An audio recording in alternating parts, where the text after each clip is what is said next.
Evolutionary. 53 years of one mindset and now evolving and revolving truth. Very liberating, fascinating. Yeah, it's interesting you're using the word evolution because I sometimes, when I speak about God, I'll say where God is the evolutionary impulse that governs the universe. Ooh. And that when you surrender to God, you're surrendering to your next stage of evolution. You're surrendering to the gifts, talents, capacities, powers, all that is within you. And that when you stop evolving, when you move into stagnation, which is my name for hell, that real hell is really when one has stagnated their soul and is no longer growing and developing and unfolding any longer, as opposed to the traditional concept of hell as a place where someone goes to be tortured throughout eternity. Yeah. Yeah. I think religion has hemorrhaged, and when the things stop circulating, you know, blood clots and circulation problems start happening, and that's what happened to me. Would you say that you were evicted or were you pulled?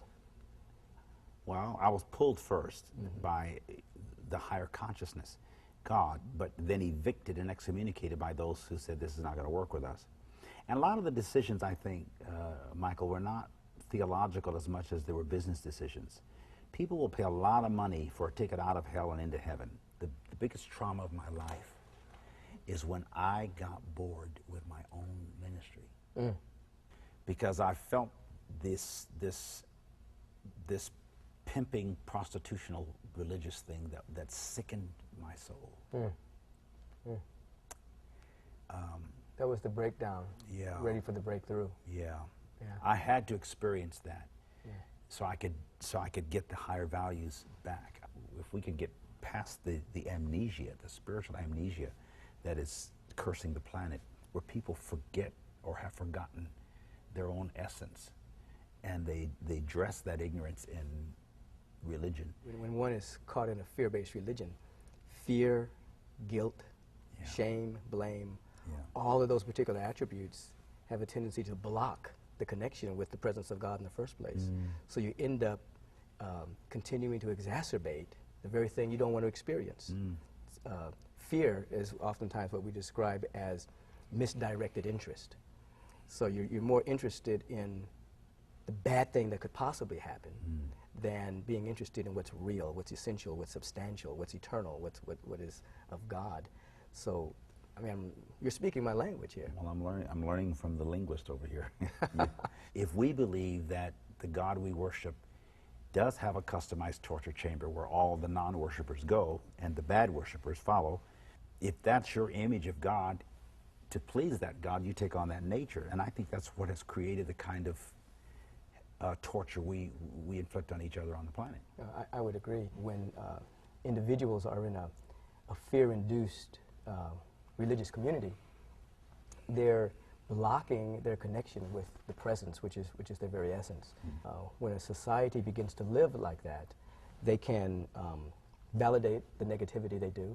Things that we see in our present administration, even, you know, we're going to go out and hunt down people and kill them, you know, because they have heard about a God that does retribution. Yeah.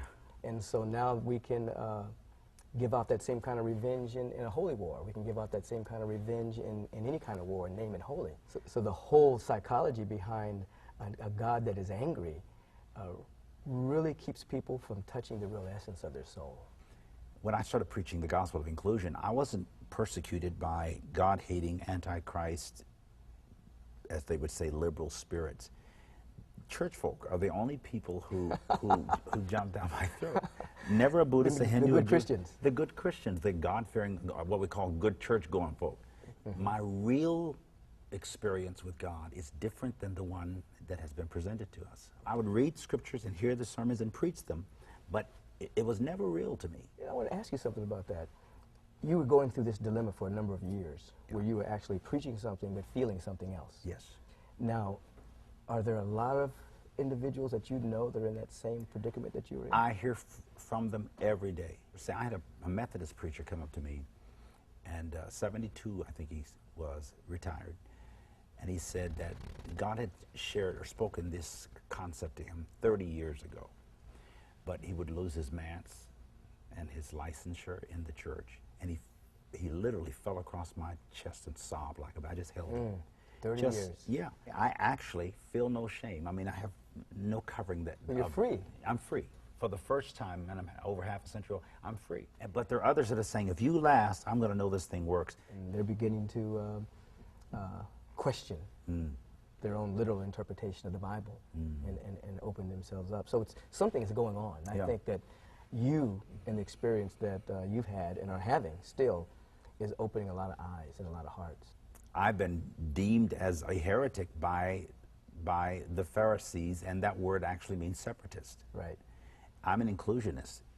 They're separatists, and they don't think we should get along. I'd rather be guilty for, you know, there's a song that came out in the 60s, I'm sure you remember, if loving you is wrong, I don't want to be right. Yeah.